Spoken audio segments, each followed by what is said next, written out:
If you are a student from a top school, for example Hwa Chong or Raffles, please scroll away.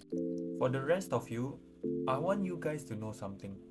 Do you know that as a tutor, it's actually very scary when I ask students from the top school and then I ask them like, how long do you revise daily?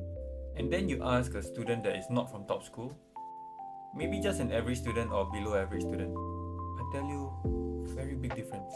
I've had a case in the past, right, where I was teaching a student from the top school and I asked him, what's a typical Saturday for you? Let me show you his schedule. Okay, look at how intense it is.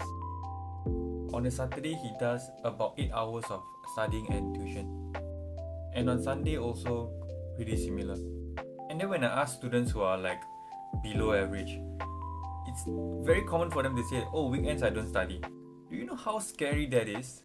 Sometimes I feel right that it's like as if you are running in a 2.4 kilometer. I give you guys an analogy. You know when you go for like 2.4 kilometer practice in school, there's always that one guy, right, who can like run the whole 2.4 kilometer and he can run very fast already. And yet during practice, he still run very fast and he still wants to be the first. And then on the other hand, right, you will see one, let's say a boy who is just walking throughout the whole 2.4 kilometer.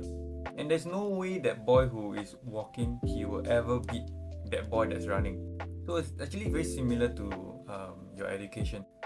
These students who are in the top schools, they are studying even more. Just like in the race, right? Those people who can run the 2.4 kilometer very fast, during practice they are still running very fast. When in reality, what should happen is those people who are doing very badly in their runs, they should be the one that's practicing more. But that's not the reality, right? In the 2.4 kilometer practice during your PE, you always will see that one boy that run very fast, and even every practice he'll be the first. And then there will be a few boys at the back who just want to walk and talk. So what I'm saying here is, if you are not from the top school, and especially if you are below average, what I'm saying is there's hope for you. You just have to study even harder.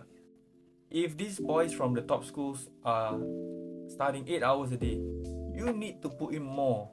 You need to put 9 hours. But okay, I understand, right? Not everybody wants to get straight A's. But you shouldn't just totally ignore your studies over the weekend, because honestly, people are studying very hard nowadays. So what is a decent amount of time to study?